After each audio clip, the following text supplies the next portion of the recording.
All right, guys, this is a quick video. I want to get this out. This is a brand new microfiber towel I saw at Walmart today.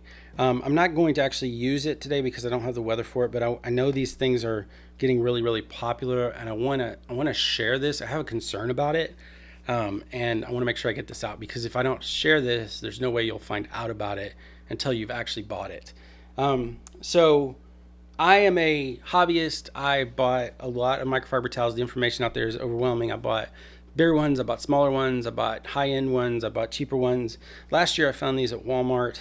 This was actually what I was looking for when I found this one. These were $9.97 for a 2-pack, and in comparison, a similar size of like Dreadnought or like Autofiber or the Rag Company would be like $25. These are really nice towels. They're worth it if you have the money.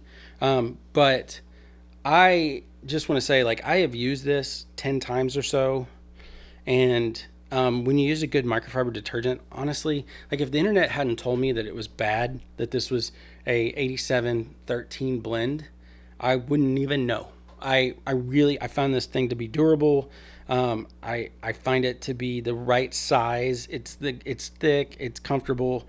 I really like these towels for $5. So I went back looking for more, and these were gone, but these were here, and I could immediately see some advantages, and I'll talk about those real quick. Like this red and this black, as pretty as it is, you can't really see your dirt on the black side. I kind of like if your towel's getting dirty, I kind of want to know that, you know.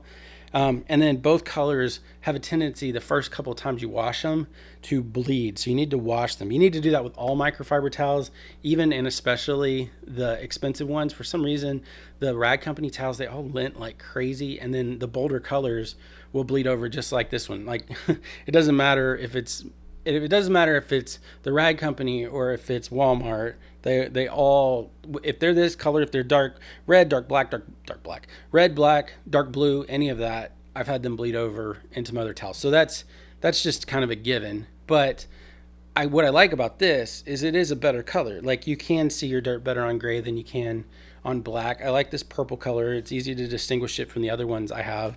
It looks like it will bleed over less the first couple of washes, which is great. I'll just wash them twice. It feels nice. It really does. It actually feels, I mean, this is new and this is used, but it feels a little more like this, softer, a little softer. Maybe actually not quite.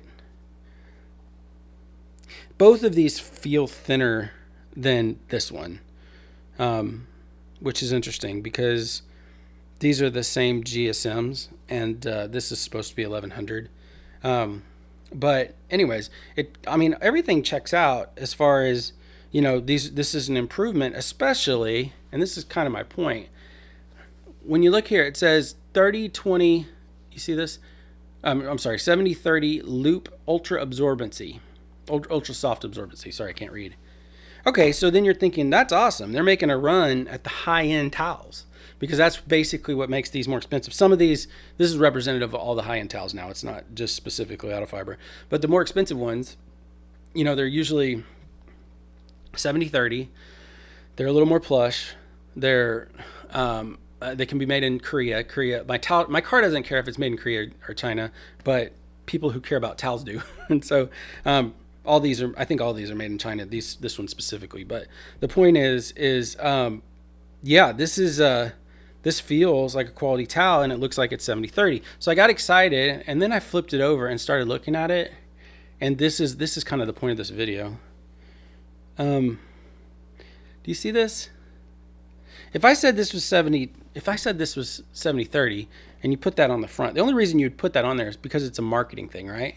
So you would expect it to mean, just like this one on the back said it was 87% polyester and 13% polyamide, you would expect this to be 70% polyester and 30% polyamide. Like this one only, like I said, I think this is 75-25. But it's not. This is 80%, what is that word? Biconstituent fiber, which is 70% polyester, and then 30% nylon. But that's only 80% of it. It's 20% polyester. So this isn't 70-30 anything.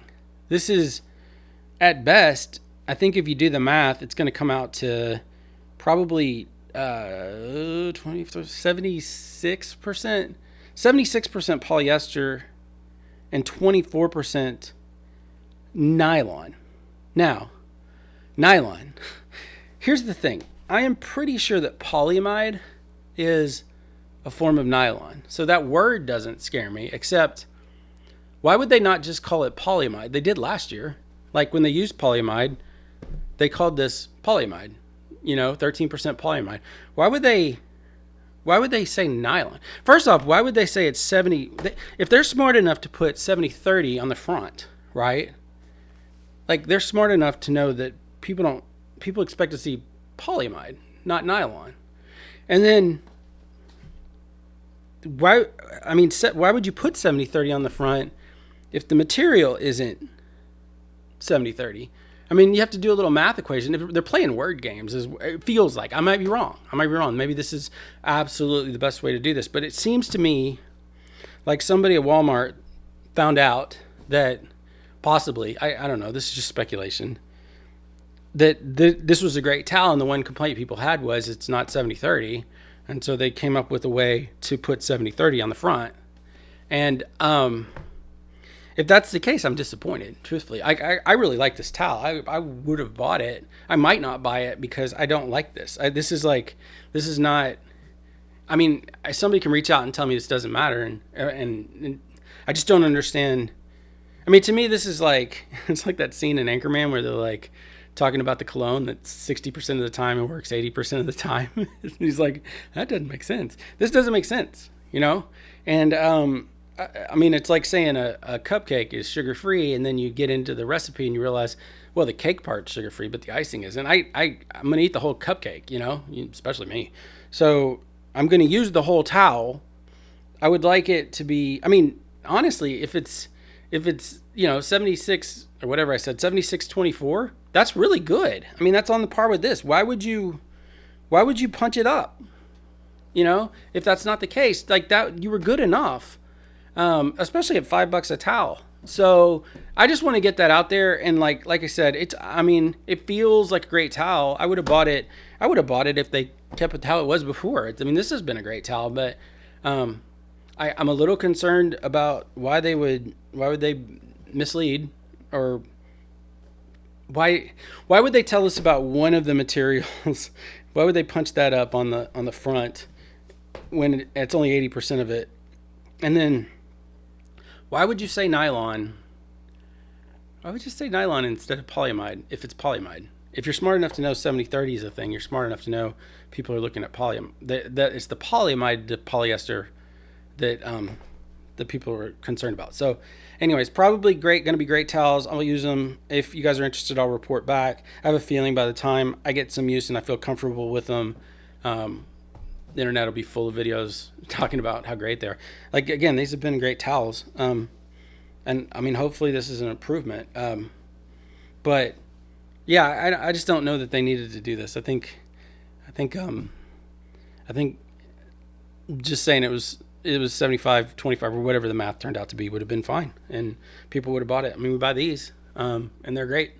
So yeah, I guess it depends. I don't know if we'll ever know what nylon exactly means. But that's my video. Just be aware. You can get. I don't work for Walmart. I'm not making any money off this. Like, this is not even a monetized video. I just want to let you know so you don't get there and think you're getting this, and we don't even know what we're getting. So if it's anything like this, it's going to be a good towel though. So there's my thoughts. I hope you find this helpful, and we'll see you in the next one.